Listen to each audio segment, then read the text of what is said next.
السلام علیکم ورحمۃ اللہ وبرکاتہ۔ وعلیکم السلام ورحمۃ اللہ وبرکاتہ۔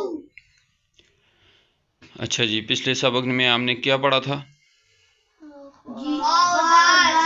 خا اور دال۔ ٹھیک ہو گیا۔ خا کہاں سے ادا ہوتا ہے؟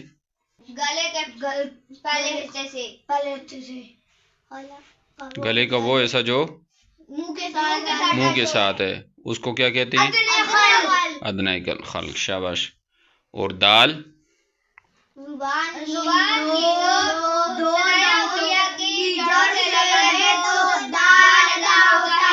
شاباش۔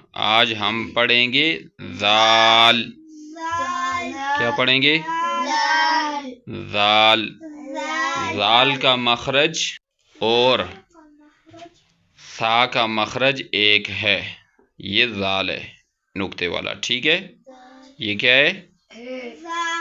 ذال۔ ذال کا مخرج اور سا کا مخرج ایک ہے۔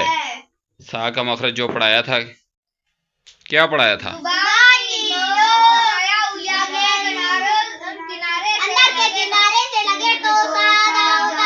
آپ سناؤ۔ ثنایا علیہ کی جڑوں سے لگے تو زبان کی نوک ثنایا علیہ کی جڑوں سے۔ زبان کی نوک ثنایا علیہ کے اندر کے کنارے سے لگے تو سا ادا ہوتا ہے۔ زبان کی نوک ثنایا علیہ کی اندر سے لگے تو اندر کے کنارے سے لگے تو سا ادا ہوتا ہے۔ زبان کی نوک ثنایا علیہ کے اندر کے کنارے سے لگے تو سا ادا ہوتا ہے۔ اب بول، سب نے بتائے۔ زبان کی نوک ادھر دیکھ۔ ثنایا علیہ کے اندر کے کنارے سے لگے تو سا ادا ہوتا ہے۔ زبان کی نوک ثنایا علیہ کے اندر کے کنارے سے لگے تو ذال ادا ہوتا ہے۔